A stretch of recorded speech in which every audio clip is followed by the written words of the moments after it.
Imagine you're a child walking to your stepmother's house. Something feels strange. The house looks different, dark, heavy, negative. You notice knives everywhere, scattered across the kitchen, but you ignore it. She serves you a plate of meat. You look down at the plate, trying to figure out what kind of meat it is, but you can't. You tell yourself it's nothing. You start eating, and then she tells you the meat you just ate was actually your own father. Today we will be talking about Katherine Knight, the most disturbing crime in Australian history. Some crimes feel sudden, unpredictable, impossible to understand. Others feel different. They leave a trail, warnings, patterns, moments where something could have changed. The story of Katherine Knight is one of those cases, because what happened in the year 2000 did not begin that night. Katherine Mary Knight was born on October 24, 1955, in Tenterfield, New South Wales, Australia. Her childhood was unstable. Violence was not an exception inside the home. It was part of the environment. Accounts describe exposure to conflict, fear, and disturbing experiences at an early age. By adolescence, Knight was already known for volatility, intense emotional reactions, explosive anger, behavior that made others uneasy.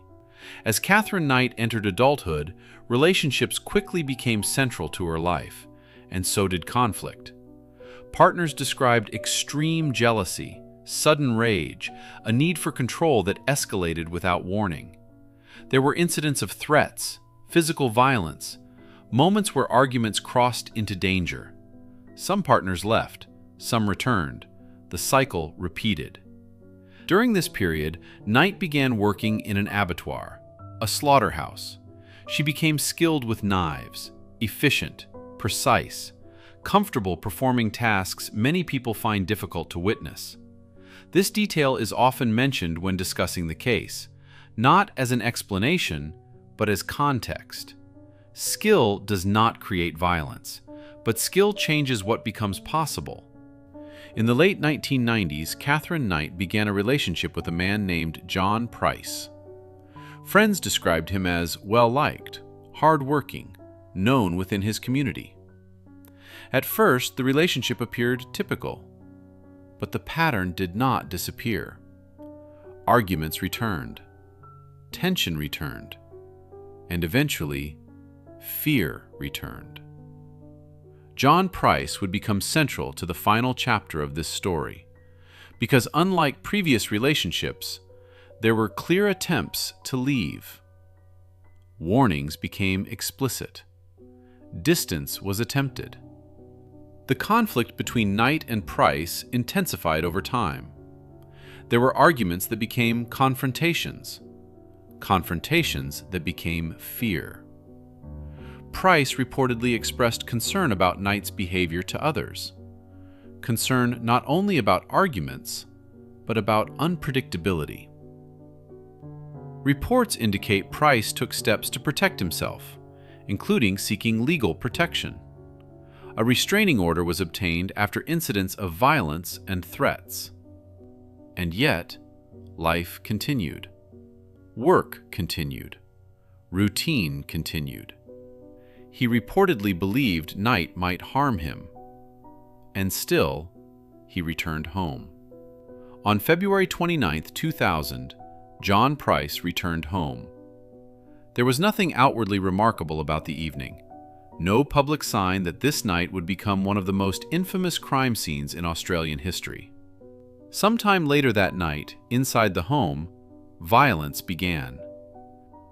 The next day, John Price did not arrive at work. Co-workers knew the recent tension in his life. They knew the relationship had become unstable, and eventually, police attended the home. Before we continue, I want to give a brief warning. The next part of this video contains descriptions of a real crime scene that many people may find disturbing. Viewer discretion is strongly advised.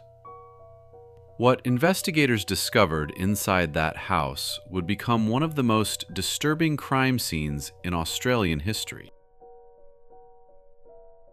At approximately 10 a.m., Wednesday, the 1st of March, 2000, Detective Muschio attended the premises at 84 St. Andrew Street, Aberdeen, alongside Detective Sergeant Neil Raymond, in response to an alleged homicide.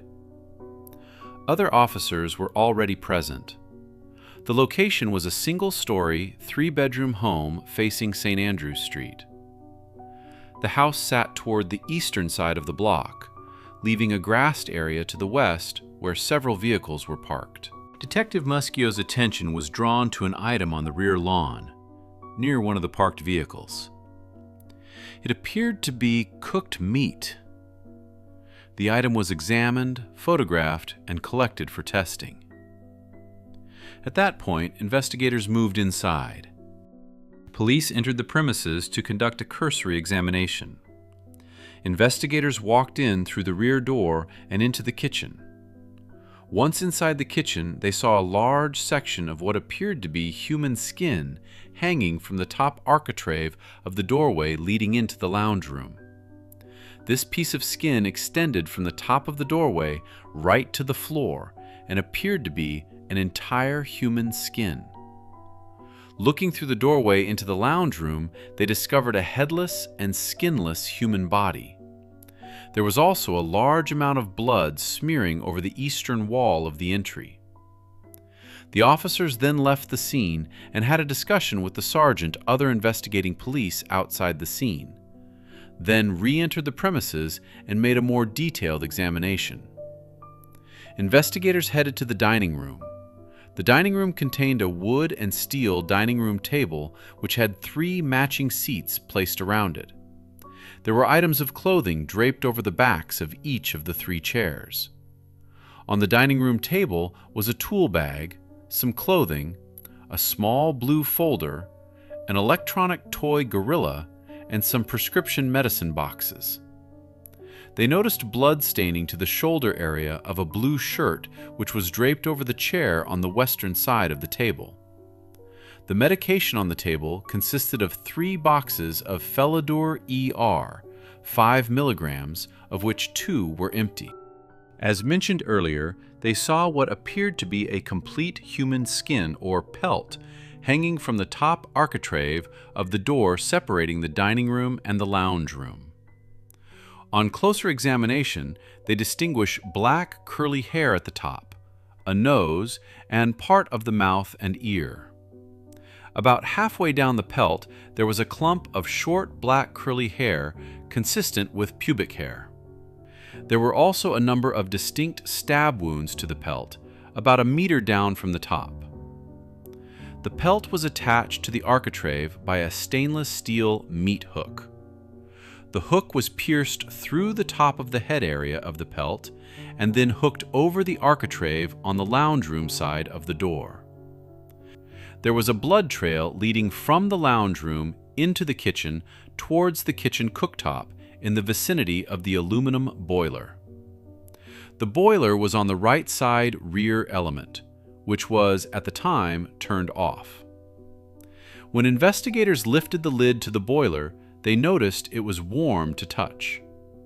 The pot was full of liquid, and on the surface, investigators identify a skinned human head and a number of cooked vegetables. On the northern side of the aluminum boiler, they saw a baking dish, which was sitting across the right front side element. Inside the baking dish, they saw an amount of liquid and the remains of baked vegetables. Just to the right, or northern side of the cooktop, there were 2 prepared meals. Each of the meals consisted of 2 pieces of cooked meat, baked potato, baked pumpkin, zucchini, cabbage, yellow squash, and gravy. Underneath each of the meals was a torn section of kitchen paper with a name written on it. The word Beaky was written in blue ink pen on one of the pieces, while the word Jonathan was on the other. The pieces of meat appeared on the plates were similar to the piece collected from the rear lawn. On the eastern side of the breakfast bar, they saw a small, black-handled knife, which was blood-stained, and 4 empty medication blister packs. There was a blood-stained gray coffee cup, which contained a white, fatty substance. On the cork-tiled floor of the kitchen, at the southwest corner of the kitchen bench, investigators saw a blood-stained, bare footprint. This footprint was from the right foot of a person, and at the time the person was standing adjacent to the kitchen bench with the right foot facing north.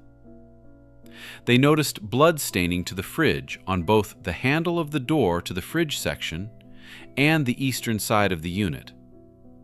The staining to the door handle contained some ridge structure and was in a position consistent with opening the door with bloodied hands. It was evident to Detective Muschio that Katherine Knight had murdered John Price, skinned and decapitated him, and cooked his head and served it on plates for herself and his 2 children for dinner when or if they returned to the house at some time.